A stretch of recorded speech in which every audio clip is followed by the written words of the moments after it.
Assalamualaikum warahmatullahi wabarakatuh. Halo anak-anak, apa kabarnya hari ini? Bu Naya harap kalian dalam keadaan sehat ya. Pada kesempatan kali ini, kita akan belajar tema 2, udara bersih bagi kesehatan. Subtema 3, memelihara kesehatan organ pernapasan manusia. Pembelajaran 1. Nah, mari kita perhatikan kedua gambar ini. Ini merupakan gambar kota yang sama. Coba anak-anak perhatikan apa yang membedakan gambar pertama dan gambar kedua. Ya, yang membedakannya adalah kondisi udara pada kota tersebut. Pada gambar pertama, kondisi udaranya bersih. Sedangkan pada gambar kedua, kondisi udaranya sedang tercemar. Kota tersebut sedang terjadi kabut asap.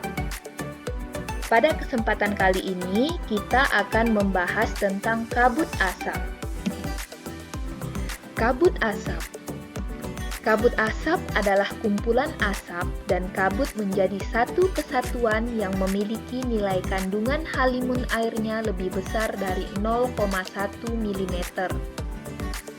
Kabut bisa terbentuk ketika kelembapan relatif udara sudah mencapai 100%. Nah, apa saja faktor penyebabnya? Jadi faktor penyebabnya itu ada dua ya anak-anak. Yang pertama faktor alam, yang kedua faktor non-alam. Mari kita bahas tentang faktor alam terlebih dahulu. Faktor alam yang menyebabkan kabut asap adalah adanya pembakaran hutan oleh manusia yang bertujuan untuk kepentingan tertentu. Biasanya pembakaran hutan ini dilakukan untuk kegiatan pembukaan lahan dengan tujuan bisnis. Nah, di sini gambar dari kebakaran hutan. Dan parahnya, kebakaran hutan ini yang terjadi di Indonesia biasanya bisa sampai ke negara tetangga. Lalu faktor non-alam. Faktor non-alam yang menyebabkan kabut asap terjadi adalah alat-alat yang dibuat manusia. Ingat, kalau faktor non-alam adalah alat-alat yang dibuat manusia. Contohnya, asap kendaraan bermotor, mobil, dan pabrik-pabrik.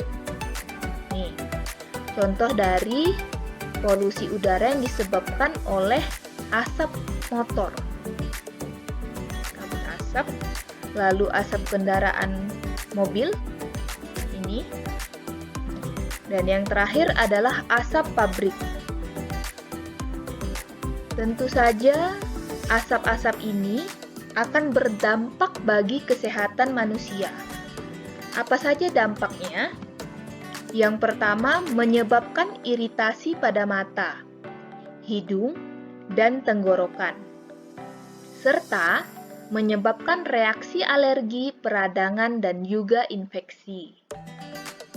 Yang kedua, memperburuk penyakit asma dan penyakit paru kronis, seperti bronkitis kronik.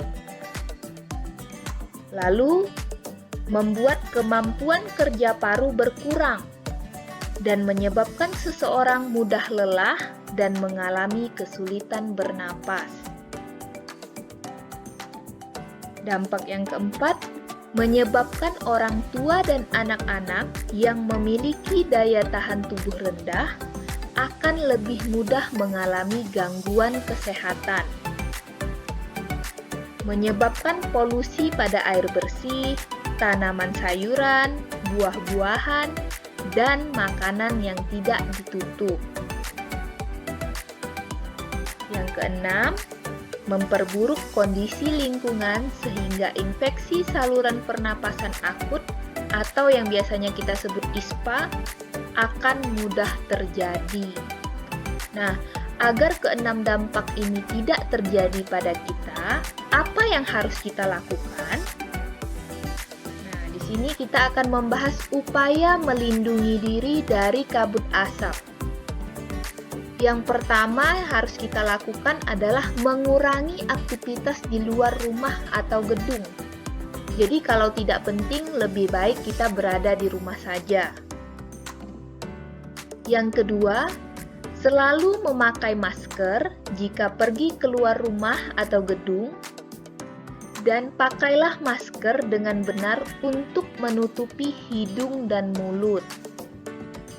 Ingat ya, jadi kalau dalam keadaan kabut asap dan kita harus pergi, itu harus menggunakan masker dengan benar untuk menutupi hidung serta mulut kita. Dan yang terakhir, upaya yang dapat kita lakukan adalah minumlah air putih lebih banyak dan lebih sering agar debu atau partikel halus yang menempel pada tenggorokan larut dan masuk ke dalam pencernaan sehingga ikut terbuang bersama kotoran. Nah, sekian video pembelajaran untuk hari ini.